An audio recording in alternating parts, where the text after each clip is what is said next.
দুইটি সময় ঘুমালে আপনি ফকির হয়ে যাবেন। নবীজি সাল্লাল্লাহু আলাইহি ওয়াসাল্লাম এই দুইটি সময় ঘুমাতে নিষেধ করে দিয়েছেন। আমরা অনেক সময় এমন কিছু টাইমে ঘুমিয়ে থাকি যে সময় ঘুমাতে নবীজি সাল্লাল্লাহু আলাইহি ওয়াসাল্লাম নিষেধ করে দিয়েছেন। এই সময় যদি আমরা ঘুমিয়ে থাকি তাহলে আমাদের ঘর থেকে বরকত উঠে যাবে। এক নাম্বার হচ্ছে ফজরের পরে ঘুমানো, ফজরের নামাজের সময় ঘুমানো। নবীজি সাল্লাল্লাহু আলাইহি ওয়াসাল্লাম এই সময় ঘুমিয়ে থাকতে নিষেধ করে দিয়েছেন।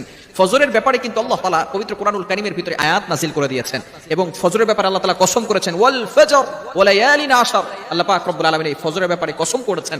শুধু তাই নয়, এই সময় কিন্তু আসমান থেকে ফেরেশতারা রহমত নাযিল করেন এবং রিজিক নিয়ে প্রত্যেকটা ঘরে ঘরে পৌঁছে যান। এখন যদি কোনো বান্দা সেখানে ঘুমিয়ে থাকে ফজরের সময়, তাহলে কিন্তু তার ঘরের ভিতরে বরকত নিয়ে যাওয়া হয় না, সেগুলো জঙ্গলে নিয়ে হিংস্র যে সমস্ত প্রাণীরা আছে তাদেরকে দিয়ে দেওয়া হয়। নাম্বার 2, দ্বিতীয় নাম্বার হচ্ছে মোস্ট ইম্পর্টেন্ট, মাগরিব থেকে নিয়ে এশা পর্যন্ত এই সময়টা আমরা ঘুমাবো না। তাহলে কিন্তু যদি কোনো ব্যক্তি ঘুমায় তাহলে সে দারিদ্র হয়ে যাবে, তার উপরে কিন্তু অভাব অনটন লেগেই থাকবে। নবীজি সাল্লাল্লাহু আলাইহি সাল্লামের হাদিস